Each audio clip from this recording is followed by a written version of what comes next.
आधी रात के अंधेरे में जब पूरा शहर सो रहा था, सेठ धनपत राय अपनी आलीशान हवेली के खुफिया तहखाने में अपनी ही दौलत को बोरियों में भर रहा था।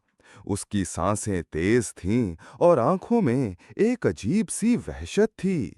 वो सोना चुरा नहीं रहा था, बल्कि उसे बड़ी बेदर्दी से छुपा रहा था।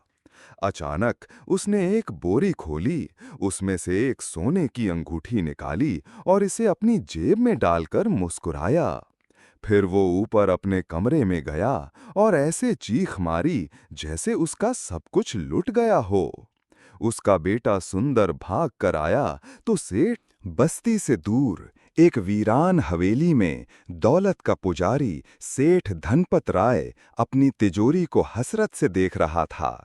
उसकी आंखों में सुकों की चमक नहीं, बल्कि एक अनजाना खौफ था।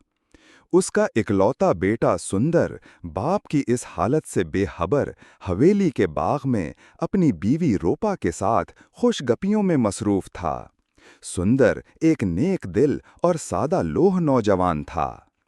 अचानक हवेली का पुराना मुलाजिम कालू भागता हुआ आया। उसके चेहरे पर हवाइयां उड़ रही थीं और सांस फूली हुई थी। सेठ जी, गजब हो गया। सुंदर और रोपा भागकर अंदर गए तो देखा कि सेठ धनपत राय फर्श पर बेसुध पड़ा था और तिजोरी का दरवाजा खुला था। सारा सोना और जेवरात गायब थे। जब सेठ को होश आया तो उसने कमजोर आवाज में अपने बेटे सुंदर का हाथ पकड़ा और कहा, यह सब तुम्हारी सास कमला ने किया है। सुंदर ये सुनकर सकते में आ गया। नहीं पिताजी, रोपा की मां ऐसा कभी नहीं कर सकती। वो तो एक गरीब बेवा हैं। सेठ ने एक झूठा खत सुंदर के सामने फेंका। उसने मुझे धमकी दी थी कि अगर मैंने रोपा को जायदाद से हिस्सा ना दिया तो वो सब कुछ बर्बाद कर देगी। रोपा रोते हुए बोली, ये झूठ है, मेरी मां बेकसूर है। लेकिन सुंदर के दिल में शक का बीज बोया जा चुका था। बाप की हालत और खत ने उसे कमजोर कर दिया था। सेठ धनपत राय में आखिरी चाल चली, बेटा, अगर तुम मेरी दौलत वापस चाहते हो तो तुम्हें अपनी सास को इंसाफ के कटघरे में लाना होगा, वरना हम सड़क पर आ जाएंगे। सुंदर ने एक फैसला किया। उसने रोपा की इल्तिजा को नजरअंदाज किया और सिपाहियों को बुलाने के लिए हवेली से निकल गया। उसके पीछे सेठ धनपत राय के चेहरे पर एक शैतानी मुस्कुराहट नमूदार हुई, जिसे किसी ने न देखा।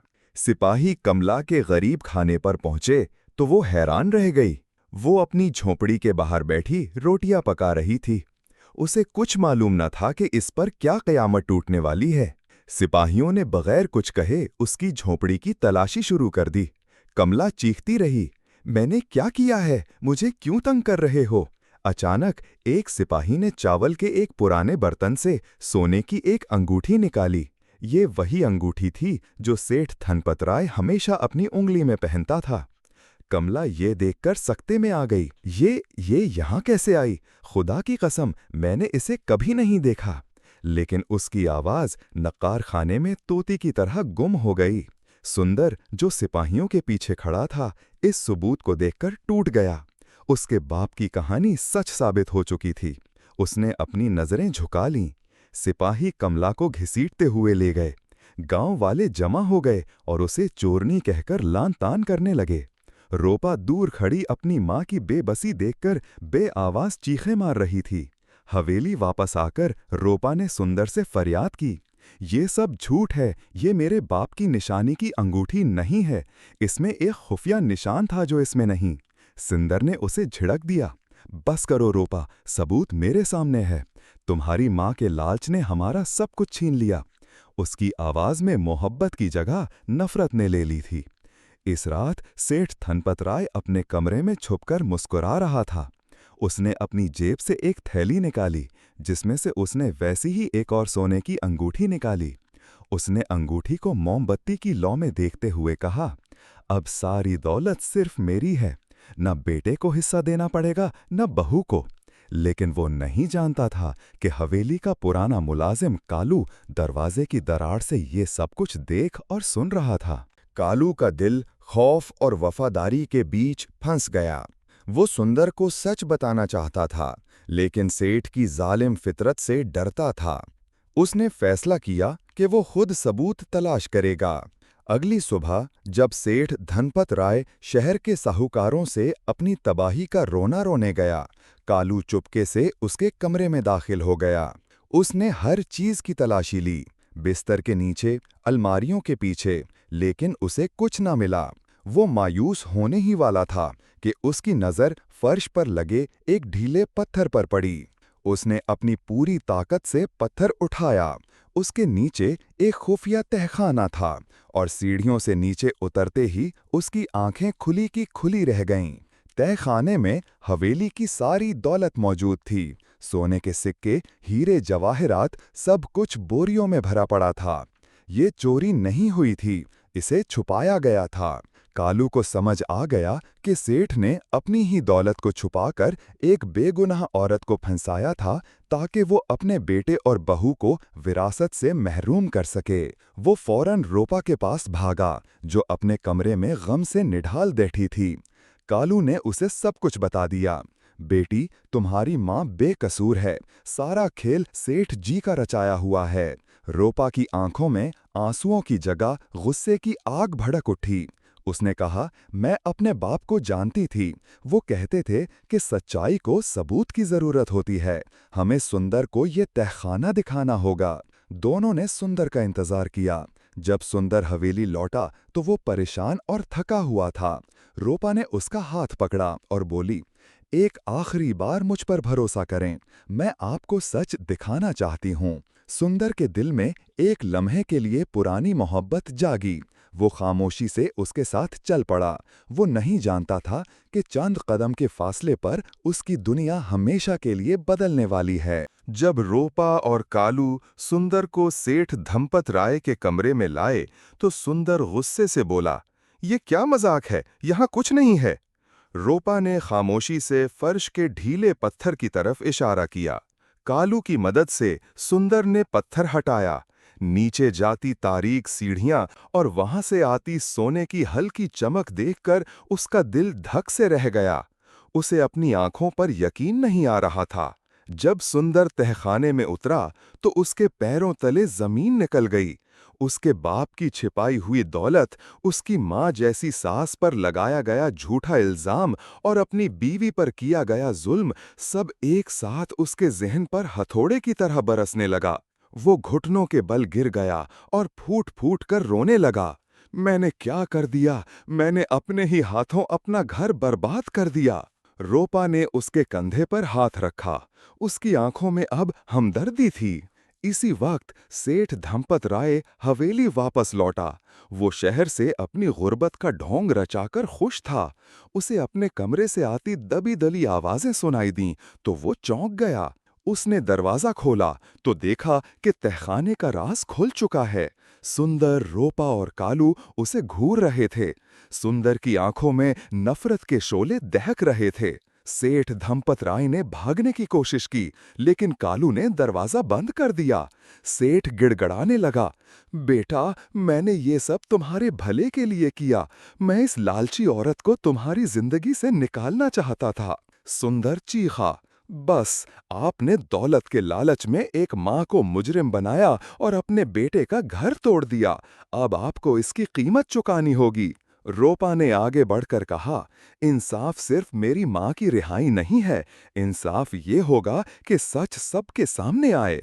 उसकी आवाज में एक नई ताकत और हिकमत थी। सुंदर, रोपा और कालू ने मिलकर एक मंसूबा बनाया। वो सेठ को उसी के खेल में शिकस्त देने वाले थे। उन्होंने फैसला किया कि वो सेठ के लालच को ही उसके खिलाफ सबसे बड़ा हथियार बनाएंगे। अगले दिन सुंदर ने शहर के सबसे बड़े साहूकारों और पंचायत के अराकीन को हवेली पर मदवू किया। उसने ऐलान किया कि उसके वालिद ने चोर को पकड़ने वाले के लिए एक बड़े इनाम का ऐलान किया है। सेठ धनपत राय को एक कुर्सी पर बैठाया गया था। उसके हाथ पांव बंधे थे, लेकिन सुंदर ने सबको बताया कि वो सदमे की वजह से बोलने से कासिर है। सेठ की आंखों में खौफ साफ नजर आ रहा था। सुंदर ने कहा, चोर ने मेरे वालिद की अंगूठी कमला देवी के घर में छुपा दी थी, लेकिन वो एक नकली अंगूठी थी। असली अंगूठी अब भी चोर के पास है और इसमें एक खुफिया निशान है। फिर रोपा आगे बढ़ी। उसने ऐलान किया, जो कोई भी असली अंगूठी ढूंढ कर लाएगा, मेरे ससुर उसे अपनी आधी दौलत इनाम में देंगे। ये सुनते ही सेठ धनपत राय तड़प उठा। आधी दौलत का ख्याल उसके लिए मौत से बदतर था। वो भूल गया कि वो सदमे में है। वो चीखा, नहीं, कोई इनाम नहीं, मैंने कोई ऐलान नहीं किया। सारी महफिल में सन्नाटा छा गया। सब हैरान थे कि जो शख्स बोल नहीं सकता था, वो अचानक कैसे चीख पड़ा। सुंदर ने एक सर्द मुस्कुराहट के साथ पूछा, क्यों पिताजी, आपको अपनी दौलत चोर को पकड़ने वाले को देने में क्या तकलीफ है? सेठ समझ गया कि वो फंस चुका है। उसने बौखलाहट में अपनी जेब में हाथ डाला ताकि असली अंगूठी को छुपा सके, लेकिन कालू ने पहले ही उसकी जेब से वो अंगूठी निकाल ली थी। कालू ने पंचायत के सामने अंगूठी पेश की और सारा सच उगल दिया। उसने तहखाने का राज भी फाश कर दिया। सच्चाई सूरज की तरह रोशन हो चुकी थी। पंचायत ने फारी तौर पर कमला की रिहाई का हुक्म दिया और सेठ धनपत राय को उसके जुर्म, चोरी, झूठा इल्जाम और धोखाधड़ी के लिए कैद करने का फैसला सुनाया। जैसे ही सिपाही सेठ को ले जा रहे थे, उसने आखिरी बार अपनी हवेली और अपनी दौलत को हसरत से देखा। उसके लालच की आग ने उसी को जलाकर राख कर दिया था। कमला बाइज्जत बरी होकर हवेली वापस आई। रोपा और सुंदर ने रोते हुए उससे माफी मांगी। कमला ने उन्हें गले लगा लिया और कहा, गलती तुम्हारी नहीं, हालात की थी। सुंदर ने पंचायत के सामने ऐलान किया कि वो अपने वालिद की तमाम नाजायज दौलत फलाही कामों के लिए वक्फ करता है। उसने सिर्फ इतनी जायदाद रखी जो एक आम ईमानदार जिंदगी गुजारने के लिए काफी थी। उसने अपनी बीवी रोपा और सास कमला के साथ मिलकर हवेली को एक सराय में बदल दिया, जहां थके हारे मुसाफिर मुफ्त में ठहर सकते थे। कालू, जिसकी वफादारी और हिम्मत ने सच को सामने लाया, अब इस सराय का मुंतजिम था। उसके चेहरे पर अब खौफ नहीं बल्कि सुकून और इज्जत थी। कई साल बाद सेठ धनपत राय कैद से रहा हुआ। वो एक बूढ़ा और टूटा हुआ शख्स था। उसने दूर से अपनी हवेली को देखा, जो अब मोहब्बत और खिदमत का मरकज बन चुकी थी। उसने देखा कि उसका बेटा और बहू लोगों की खिदमत करके हकीकी खुशी हासिल कर रहे हैं। वो खुशी जो वो सारी दौलत जमा करके भी कभी हासिल न कर सका। उसकी आंखों से पिछतावे के 2 आंसू गिरे। वो समझ गया कि लालच की आग सिर्फ दूसरों को नहीं, सबसे पहले खुद इंसान को जलाती है। सुंदर और रोपा की नेकी की दास्तां दूर दूर तक फैल गई। उनकी हवेली सुकून सराय के नाम से मशहूर हो गई, जहां दौलत नहीं, इंसानियत की कद्र की जाती थी। कहानी सुनाने वाले कहते हैं कि सुंदर ने अपने बाप की दौलत को ठुकराकर वो हकीकी दौलत कमा ली जो कभी खत्म नहीं हो सकती। इज्जत, मोहब्बत और दिली सुकून। याद रखना, जो शख्स दौलत के पीछे भागता है, सुकून उससे दूर भागता है, और जो सुकून के पीछे चलता है, हकीकी दौलत उसके कदम चूमती है।